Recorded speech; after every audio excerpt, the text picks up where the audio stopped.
bravissimo, un bel applauso. Vi ricordo che Davide è il figlio di Alessandra, è anche del suo papà, giusto? Bravissimo, vai, fai un giro, fai la passerella, ti prendi tutti gli applausi, vai, fai la passerella.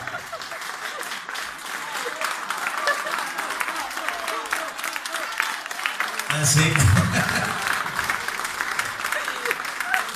Fai un altro giretto che così Fabrizio ti riprende.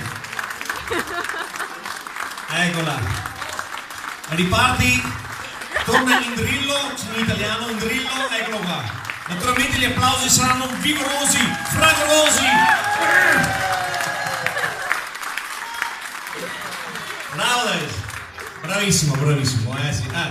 Lui, vieni, Alessandro.